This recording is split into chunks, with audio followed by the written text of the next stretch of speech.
बच्चों इस वीडियो में हम वैसे प्रश्नों को कवर करेंगे जो आपके 20 फरवरी को होने वाले सामाजिक विज्ञान के परीक्षा में आने के सबसे अधिक चांसेस हैं। तो चलिए बच्चों इस वीडियो को यहीं से शुरू करते हैं। बच्चों सबसे पहले हम इतिहास शुरू करते हैं। इतिहास में हमारा सबसे पहला प्रश्न है, भारतीय राष्ट्रीय कांग्रेस की स्थापना कब हुई थी? तो बच्चों आपको याद रखना है कि भारतीय राष्ट्रीय कांग्रेस की स्थापना सन 1885 में हुई थी। ठीक है, सन 1885 में। अगले प्रश्न की ओर चलते हैं। अगला प्रश्न है हमारा, प्रथम विश्व युद्ध कब समाप्त हुआ? तो बच्चों प्रथम विश्व युद्ध सन 1918 में समाप्त हुआ था। ठीक है, अगले प्रश्न की ओर चलते हैं।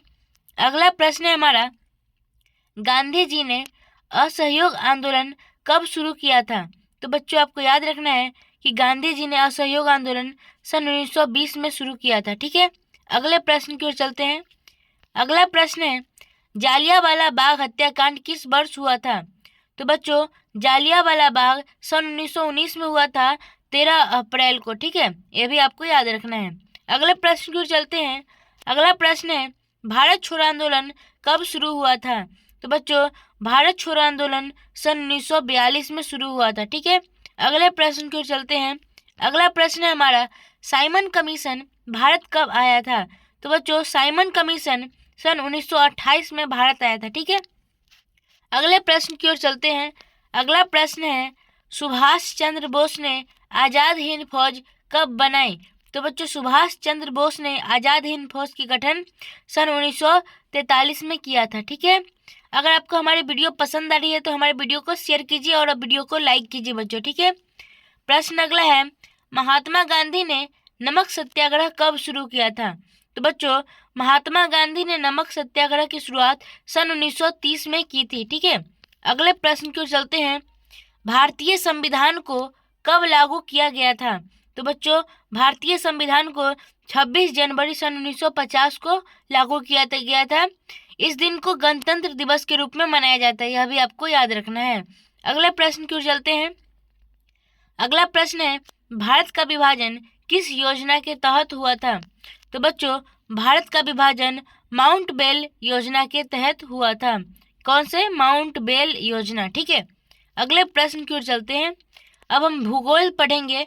भूगोल से हमारा पहला क्वेश्चन है, भारत का सबसे बड़ा राज्य क्षेत्रफल की दृष्टि से कौन है? तो वह कौन सा है बच्चों? तो राजस्थान है। ठीक है, अगले प्रश्न की ओर चलते हैं। गंगा नदी का उद्गम स्थल कहाँ है? तो बच्चों गंगा नदी का उद्गम स्थल गोमुख है, जिसे गंगोत्री भी कहते हैं। ठीक है, अगले प्रश्न की ओर चलते हैं। अगला प्रश्न है, भारत में सबसे अधिक चावल उत्पादन किस राज्य में होता है? तो बच्चों यह होता है कहाँ? पश्चिम बंगाल में होता है। ठीक है, अगला प्रश्न है, कौन सा राज्य पूर्व का श्वेत सोना के नाम से प्रसिद्ध है? तो बच्चों असम जो राज्य है यह पूर्व का श्वेत सोना के नाम से प्रसिद्ध है। ठीक है, अगले प्रश्न की ओर चलते हैं। अगला प्रश्न है, भारत की सबसे लंबी नदी कौन सी है? तो बच्चों गंगा भारत की सबसे लंबी नदी है। ठीक है, अगले प्रश्न को चलते हैं। कौन सा राज्य काजू उत्पादन में प्रथम स्थान पर है? तो बच्चों काजू उत्पादन में प्रथम स्थान पर केरल है। ठीक है, अगले प्रश्न की ओर चलते हैं। अगला प्रश्न है, कौन सा बंदरगाह भारत का प्रवेश द्वार कहलाता है? तो बच्चों आपको याद रखना है कि मुंबई जो है यह भारत का प्रवेश द्वार कहलाता है। अगला है, कौन सी मिट्टी को कपास की खेती के लिए उपयुक्त माना जाता है? तो बच्चों काली मिट्टी को कपास की खेती के लिए उपयुक्त माना जाता है। ठीक है, अगले प्रश्न को चलते हैं। कौन सा राज्य लौह अयस्क उत्पादन में प्रथम स्थान पर है? तो बच्चों लौह अयस्क उत्पादन में झारखंड नंबर 1 पर है। ठीक है, अगले प्रश्न को चलते हैं। कौन सा राज्य सबसे अधिक चाय उत्पादन करता है? तो बच्चों चाय का उत्पादन सबसे अधिक असम में होता है। ठीक है, अगले प्रश्न को चलते हैं। अगले प्रश्न में है, राजनीतिक विज्ञान से भारतीय संविधान में कुल कितने अनुच्छेद है? तो बच्चों भारतीय संविधान में कुल 395 अनुच्छेद है। ठीक है, अगले प्रश्न की ओर चलते हैं। भारत का राष्ट्रपति कितने वर्षों के लिए चुना जाता है? तो बच्चों भारत का राष्ट्रपति 5 वर्षों के लिए चुना जाता है। ये सभी बहुत इंपॉर्टेंट प्रश्न है, इन सभी को अच्छे से याद कीजिए बच्चों। ठीक है, अगले प्रश्न की ओर चलते हैं। भारतीय संसद के कितने सदन होते हैं? तो बच्चों भारतीय संसद के 2 सदन होते हैं, लोकसभा और राज्यसभा। ठीक है, अगले प्रश्न की ओर चलते हैं। अगला प्रश्न है, संविधान सभा के अध्यक्ष कौन थे? तो बच्चों संविधान सभा के अध्यक्ष डॉक्टर राजेंद्र प्रसाद थे। ठीक है, अगले प्रश्न की चलते हैं।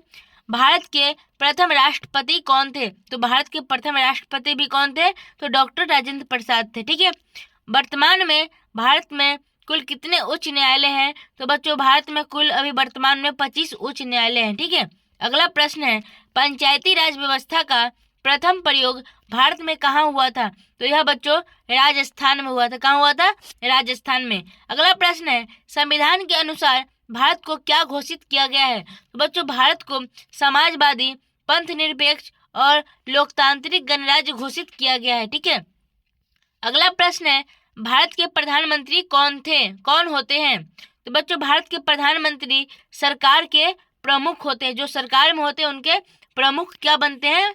भारत के प्रधानमंत्री बनते हैं। ठीक है, अगला है, भारतीय संविधान में मौलिक अधिकार किस अनुच्छेद में दिए गए हैं? तो बच्चों 12 से 35 में क्या है? मौलिक अधिकार दिए गए हैं।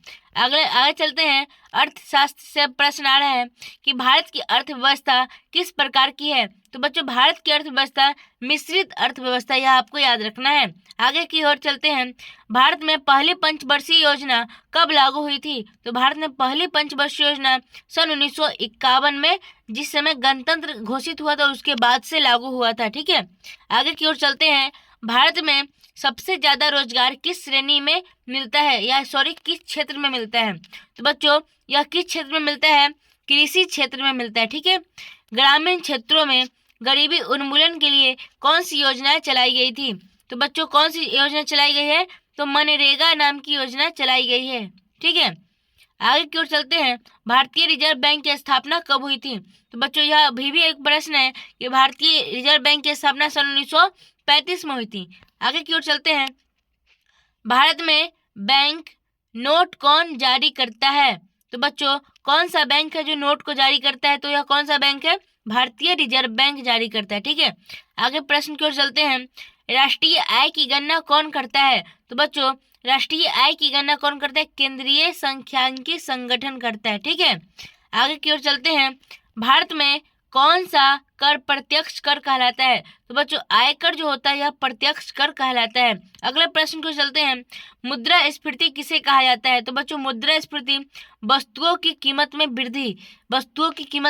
वृद्धि को कहा जाता है। अगले प्रश्न को चलते हैं, भारत में कौन सा मुद्रा प्रचलित है? तो बच्चों भारत में रुपया जो मुद्रा है यह प्रचलित है। ठीक है, अगले प्रश्न की ओर चलते हैं, आगे फिर से इतिहास का प्रश्न आ गया है।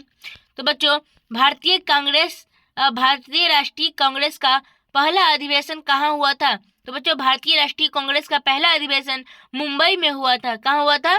मुंबई में। ठीक है, अगले प्रश्न को चलते हैं, सविनय अवज्ञा आंदोलन कब शुरू हुआ था? तो बच्चों सविनय अवज्ञा आंदोलन भी 1930 में शुरू हुआ था। अगले प्रश्न को चलते हैं, स्वतंत्रता संग्राम में लाल बाल पाल किसे कहा जाता था? तो बच्चों स्वतंत्रता संग्राम में लाला लाजपत राय को लाल कहा जाता था, बाल गंगाधर तिलक जी को बाल कहा जाता था, और बिपिन चंद्र पाल जी को क्या कहा जाता था? पाल कहा जाता। ठीक है, महात्मा गांधी का जन्म कहाँ हुआ था? तो बच्चों महात्मा गांधी जी का जन्म कहाँ हुआ था? पोरबंदर में हुआ था। पोरबंदर कहाँ है? गुजरात में। ठीक है, अगला है, भगत सिंह को किस घटना के कारण गिरफ्तार किया गया था? तो बच्चों भगत सिंह को सैंडर्स हत्याकांड के आरोप में गिरफ्तार किया गया था। अगला है, हिंद स्वराज पुस्तक किसने लिखी थी? तो बच्चों हिंद स्वराज पुस्तक महात्मा गांधी जी ने लिखी थी।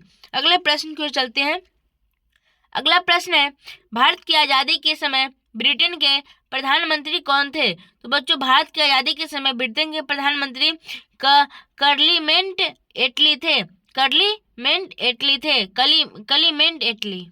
ठीक है, अगले प्रश्न की ओर चलते हैं। अगला प्रश्न है, चंपारण सत्याग्रह का संबंध किससे था? तो बच्चों चंपारण सत्याग्रह का संबंध नील किसानों से था, मतलब कि जो किसान नील का उत्पादन करते थे उनसे था। अगले प्रश्न की ओर चलते हैं। अगला प्रश्न है, नेताजी सुभाष चंद्र बोस ने किस देश में आजाद हिंद सरकार की स्थापना की थी? तो बच्चों उन्होंने सिंगापुर में आजाद हिंद सरकार यानी कि आजाद हिंद फौज की गठन की थी।